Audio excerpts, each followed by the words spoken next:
So as Abhinav said, we're going to spend the next few minutes talking about benchmarks, and particularly benchmarks of the execution phase of a quantum workflow.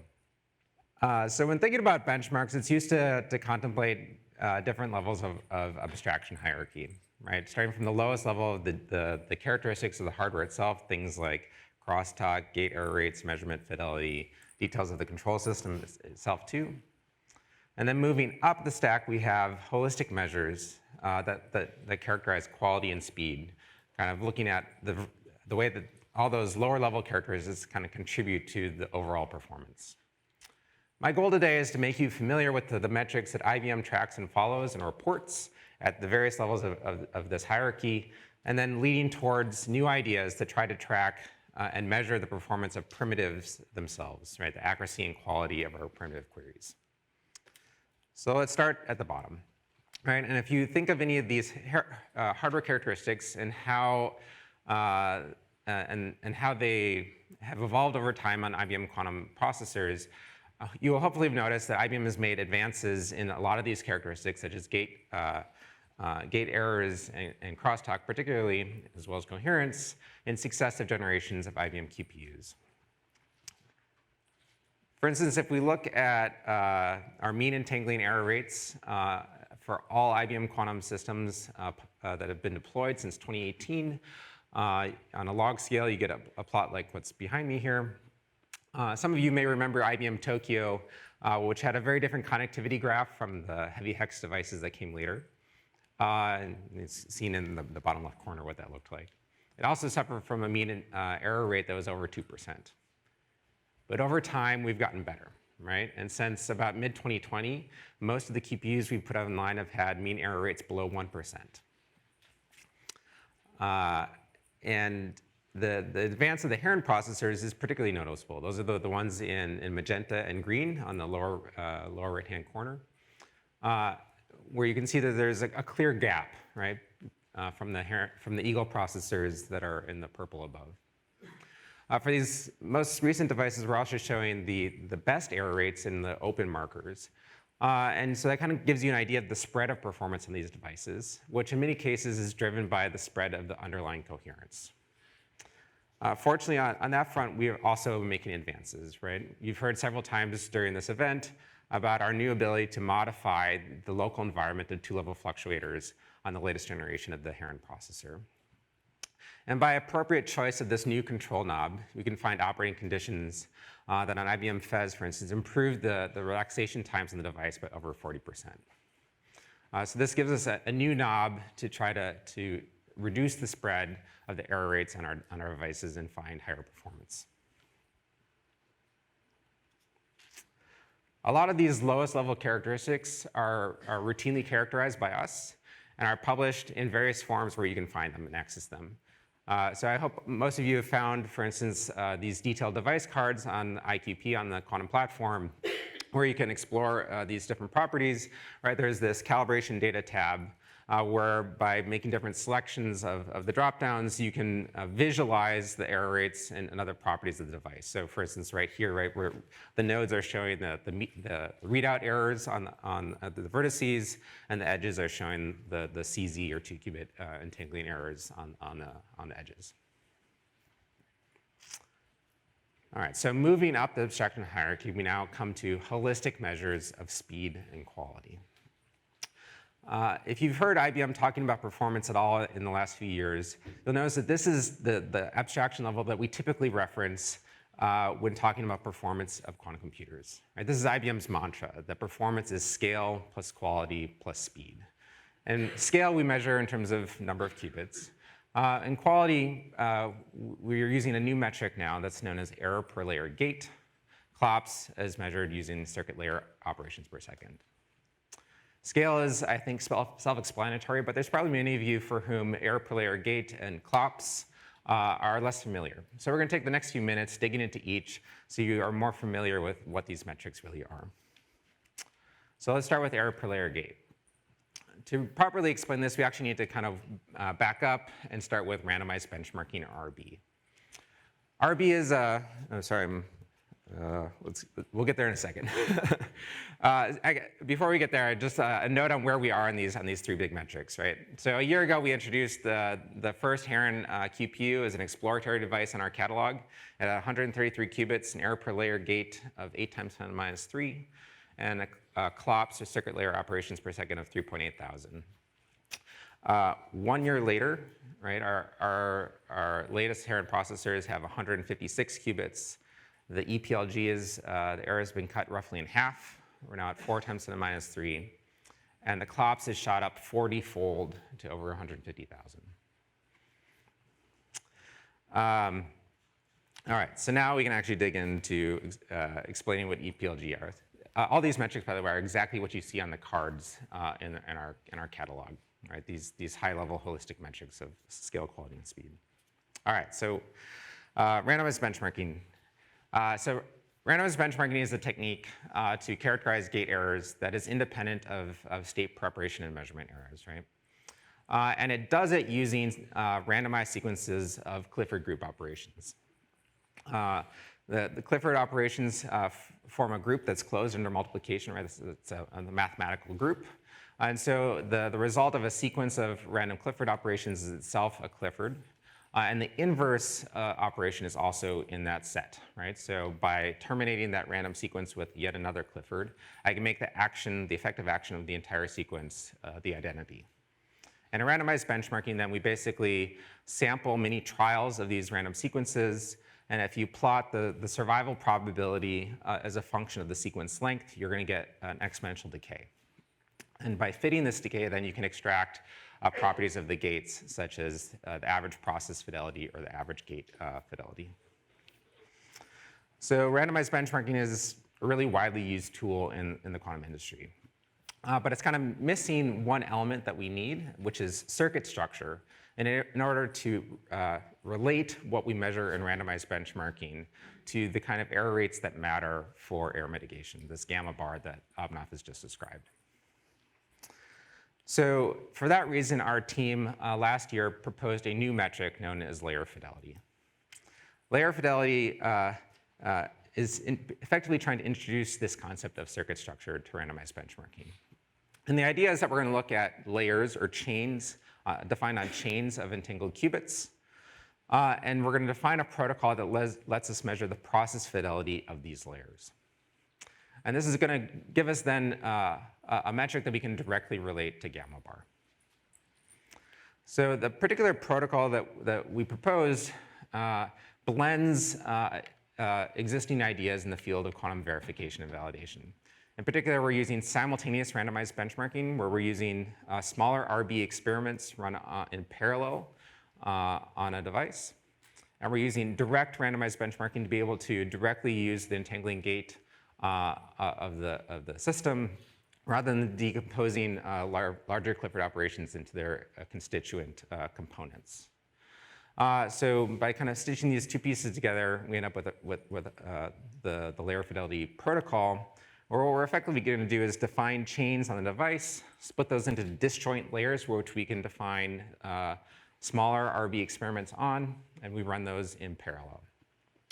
And so for each one of those, we're going to get one of these exponential decay curves, from which we can extract a process fidelity related to each pair on the chain.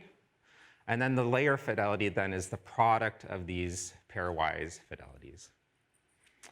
So to go from then layer fidelity to error per layer gate, we basically look at 1 minus the layer fidelity. And then there's this factor of 4/5, which is effectively a geometric factor to go from process fidelities to gate fidelities, or gate errors, so that we can get something which we can compare to the gate errors on the system.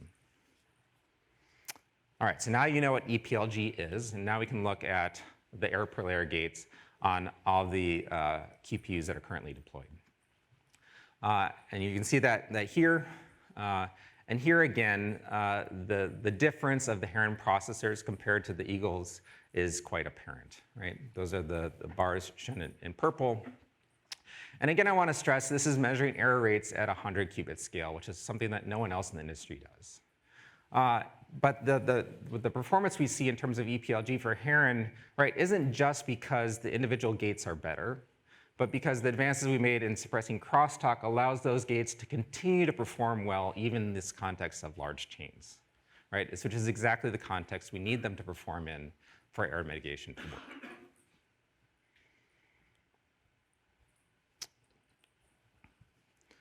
And again, this data is available for you to explore on our platform, right? So if you go back to the detailed device cards and you look at the next tab down from calibration data, you can see EPLG data that we characterize nightly. And we present this data to you not just on 100 qubit chains, but also on all chains, all smaller chains as well. And of course, the EPLG gets better, right? It gets lower as we go to smaller chains because we look at smaller and smaller chains, we can find sections on the device with even higher performance. All right, so now you know about holistic quality. Now I want to turn to speed. And as Abhinav has mentioned and explained already this morning, right? Error mitigation is made possible by trading a sampling overhead for improved accuracy. Right, so, and in particular, right, the most powerful methods have this exponential overhead in this noise parameter gamma bar. So in order to make error mitigation practical, speed is essential. So the way that we measure speed is, again, is this metric, circuit layer operations per second. And the protocol we've defined is you start with a circuit template that is defined by alternating layers of single qubit gates, parameterized single qubit gates, and entangling layers, which is exactly the structure we've been examining for both the EPLG experiments and is also the structure that Abhinav showed us over and over again for error mitigation contexts. And then in CLOPS, what we basically measure is the rate at which we can measure layers defined as one combination of a single qubit layer and a 2 qubit layer. The rate at which we can push such layers through our system, given access to a continuous stream of parameters to bind to the parameterized layers. So that's what CLOPS is. So now that we have this new metric to measure speed, you might ask, like, how fast is fast enough? How fast do we really need to go to make error mitigation practical? And to answer that, we need access to kind of one other subtlety, which isn't usually present in theoretical results that study error mitigation, which is that most theorists, many of my colleagues in this building, when they want us to execute error mitigation, what they really want is you to have each sample from the protocol be drawn from an independent distribution, right? They want the kind of the one shot per circuit limit. But even for a very, very highly optimized runtime, there's some overhead that remains, right? Just the overhead, for instance, we at least have the time that it takes us to load a circuit into the control system. And you might as well execute for at least as long as it took you to load. So which is to say there's some limit for which taking additional shots is free. So the better question to ask isn't, can I run one shot per circuit? Yes, you can. But what is the right number of shots per circuit that I should run that maximizes my information gain rate? And with our latest generation 3 runtime, that optimal regime is somewhere between 16 and 64 samples. And that number is going to continue to drop as we continue to tune and drive to further and further performance in our stack, removing more and more overhead. But with this information in hand, we're finally in a position to calculate the required CLOPS to take a certain number of samples in a 4-hour time window. Why 4 hours? Because it's less than the day that Abhinav was just describing. And in particular, it's a small enough period of time that it fits within one dedicated session of 8 hours, right? So if you were willing to go to take more time, these numbers would come down. But this sort of gives you an idea of like what do I need to get this done within one session, right? And for instance, the utility paper that Abhinav was just describing was an experiment, kind of at the largest scale to get that entire curve. Took something like 100,000 samples, right? So to do the utility paper within one session, I would need a CLOPS of about 65,000. But to really access these most powerful techniques like PEC, you can see that we really want to be in a regime where the CLOPS is well over 100,000. So on that front, I have good news to share, which is that since IBM has started measuring CLOPS back in 2022, we've improved CLOPS by over 150-fold. Our latest generation 3 runtime is now achieving clops over 150,000. This has been made possible by 3 major advances. The first was the introduction of additional pipelining in the stack, particularly for compiling circuits in parallel. The second was the development of parametric compilation execution, allowing us to take compilation out of the inner loop of the execution flow and bind parameters to already compiled payloads. And the third, just this year, we've undertaken a complete rewrite of our low-level compilation execution stack in Rust, removing many stages of the execution pipeline in the process.